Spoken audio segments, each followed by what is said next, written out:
Hey, welcome back. Another week working on the Volvo. We rebuilt the entire front suspension, did a rough alignment, took it on a cruise, went to a car show at Victory Lane for a good cause, and nearly quit the entire car hobby working on this thing until 1 a.m. the other night. But we're back in it, we're excited, it was worth it. Check it out.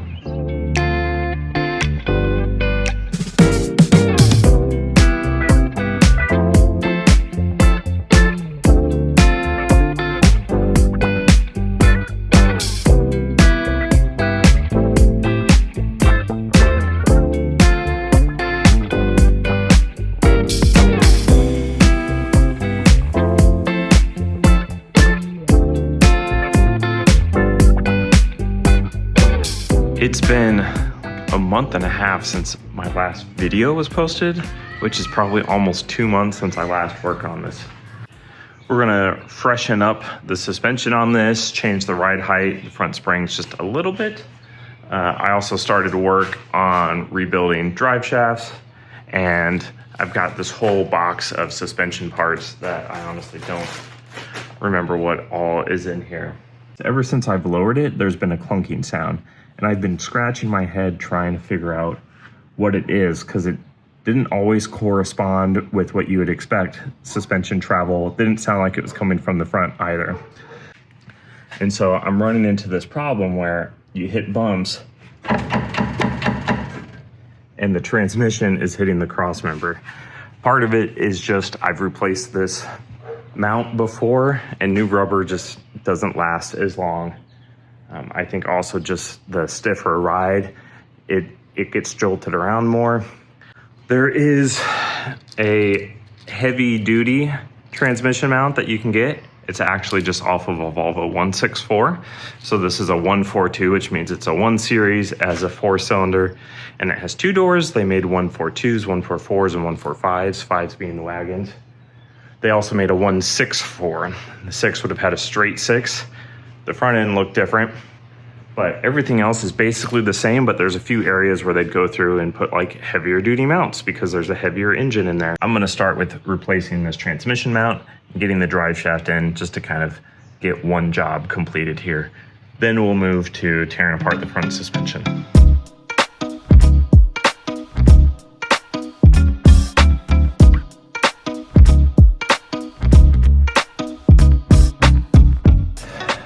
One of those annoying spots where you can't even get like the ratcheting side of the wrench around.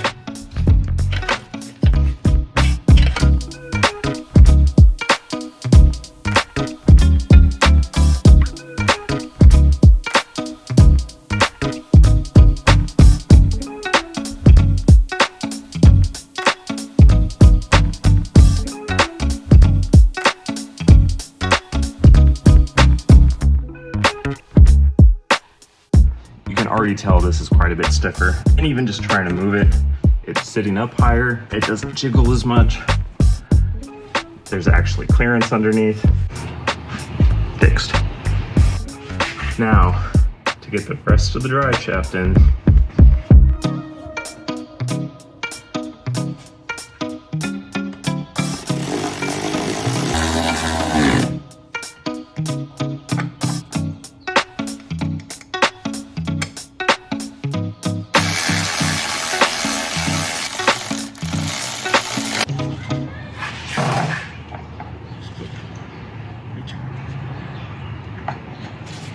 Ooh, yes.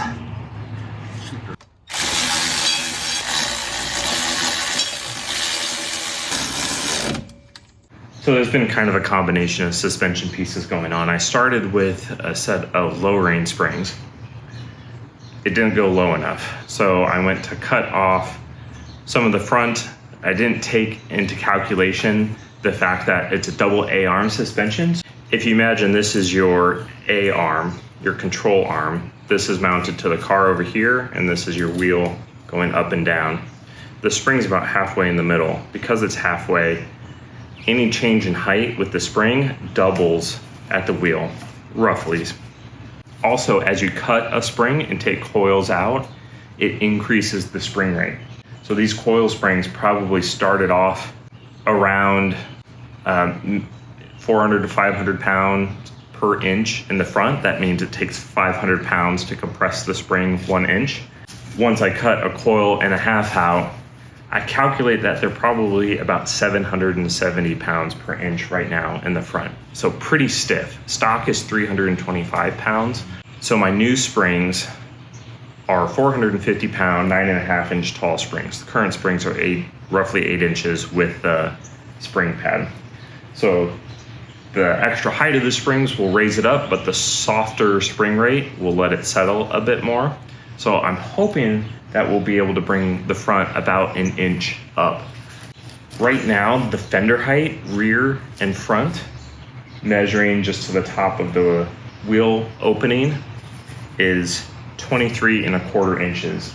So it's even when you measure based off of that wheel opening. The rear wheel opening is lower than the front. So when a lot of people lower their cars and only measure based off of that wheel opening, you get a car that has a lot of forward rake. The wheel wells may look correct, but then the whole car looks like it's leaning forward. From the factory, there is less wheel gap in the rear than there is in the front on almost every single car.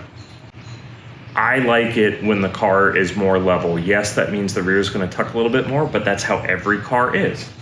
So I measured the body line that's right above the rocker. It's where the bottom of the door panel gap is. There's a little bit of line on the front fender. There's a line that extends to the rear. If you measure off of wheel well opening, it's level. But if you actually measure the body of the car, where there's more consistent level lines, the front is about 2 inches lower than the rear. So I'm hoping to bring the front up 1 inch. There'll still be just a slight bit of rake when you're looking at the overall body, but the amount of tire being tucked will look pretty OEM, I think. Once we get these in, at least we'll now have a known spring, and it'll be a bit easier to figure out where we need to go from there if we need to change them out. Start taking control arms. We're gonna put new bushings on them, new ball joints, and then we'll get the springs in there. Once we get things kind of dialed in, then I'll start messing with those shims to set alignment.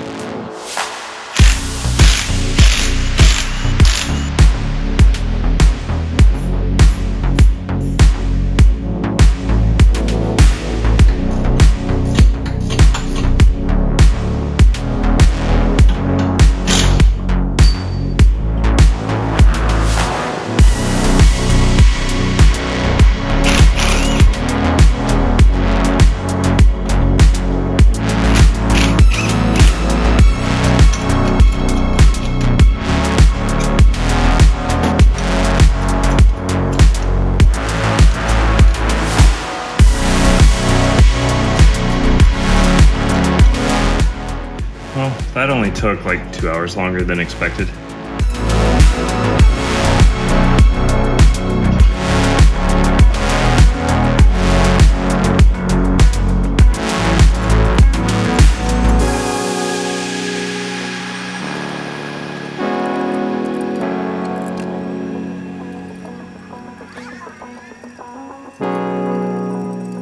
I spent probably 3 hours, just a lot of like stacking stuff together, trying to get it through the press. I've got the upper arm done, and I'll remove the lower arm, hoping it'll go a little quicker.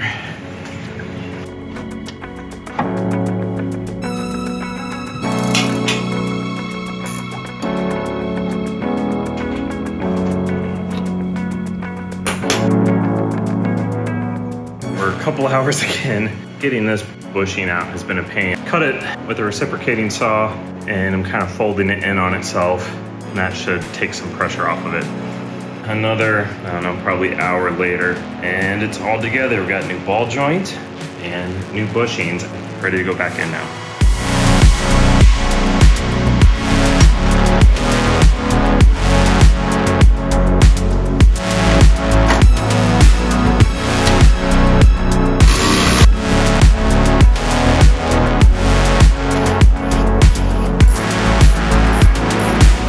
So here's a comparison, stock, what we're putting on now, and what has been on there. And what has been on there also had this little pad in there just to try and raise things up a bit.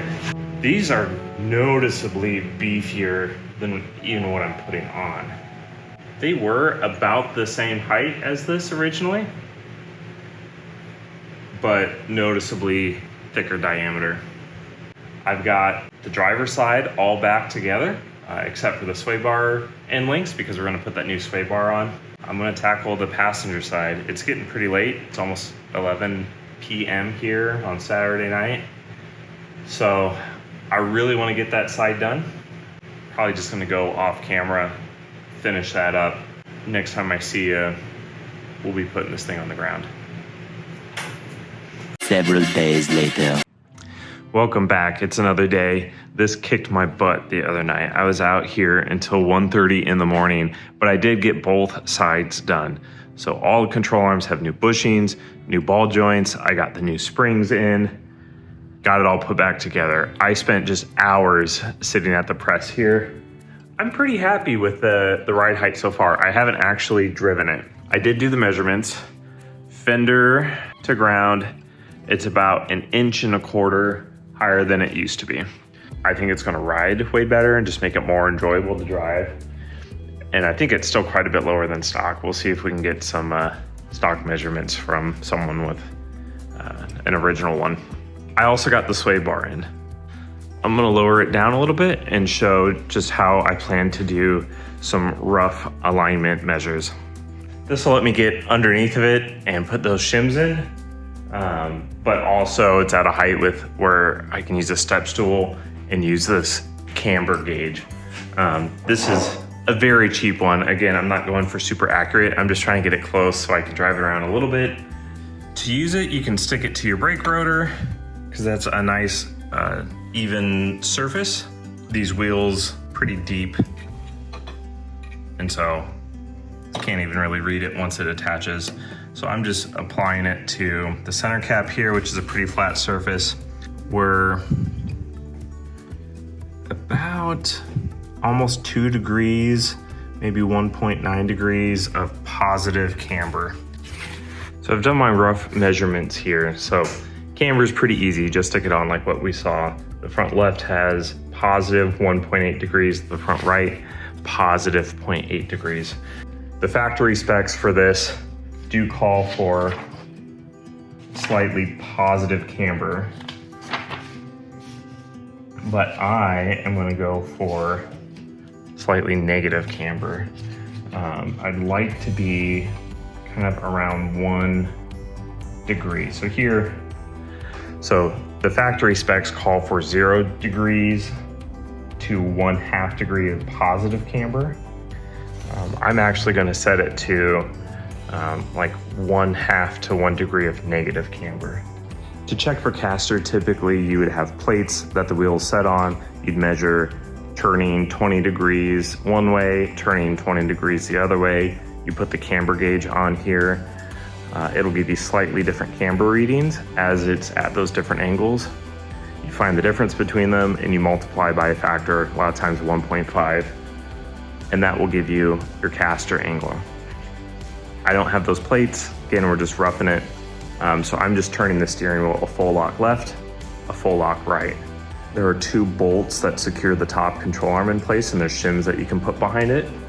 And that will kind of rotate the control arm left or right, or forward and back if we're referencing it to the car, and it will control camber. So combining different shims, you can move that top ball joint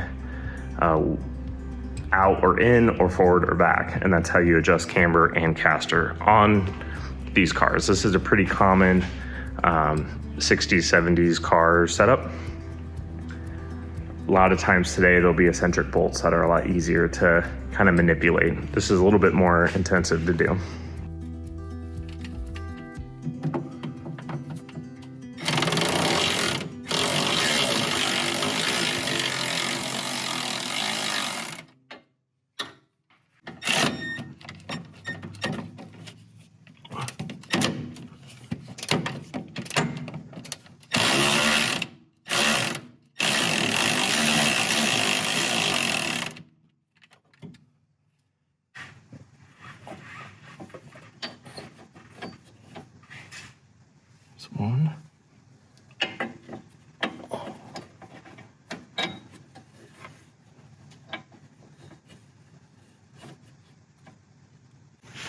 We got the first round of shims in. We're measuring it now about negative 1.1 degrees of camber on this side and negative 1.25 maybe degrees of camber on the other side. Now we're gonna check the caster depending on where that is at, how close it is. If it's really close, I might just leave it as is for now. If the caster needs to be changed, then we might pull a little bit of camber out in order to get that squared away.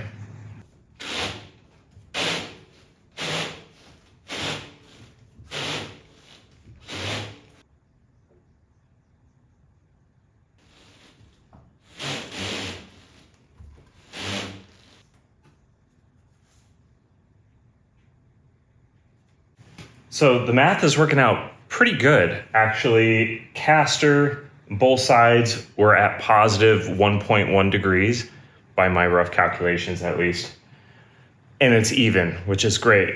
If they're uneven, it'll pull towards the side that has less caster. Same thing with camber, you want camber to be even. Otherwise it's gonna pull to the side that has more positive camber. We're close, but not perfect on camber. We're at negative 1.1 degrees of camber on the driver's side and negative 1.25 degrees of camber. Again, these are all pretty rough calculations. The last thing I'm gonna do is just a quick toe check. And again, this is just very quick to get me down the road to make sure I'm in the ballpark. So what I'm gonna end up doing is just hooking a tape measure in this first groove, measuring over to the other side and making sure nothing's obstructing. Get a measurement, and I want to mark with chalk where I'm measuring between. I want them to be roughly the same height.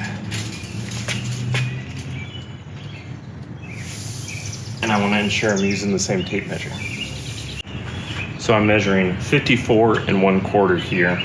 Now I'll roll the car forward so the same chalk marks are on the back side.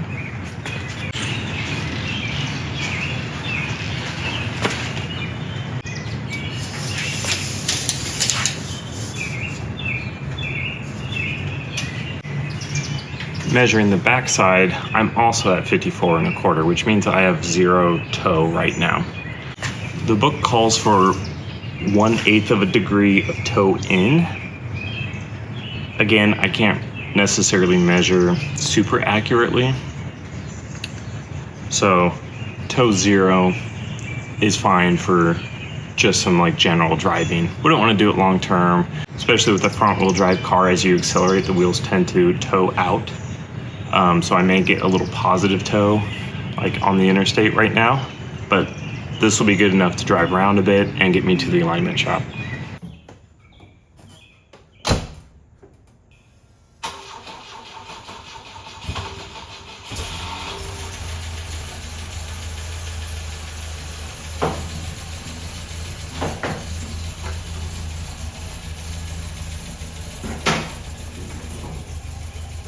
First impressions, I'm very, very pleased right now.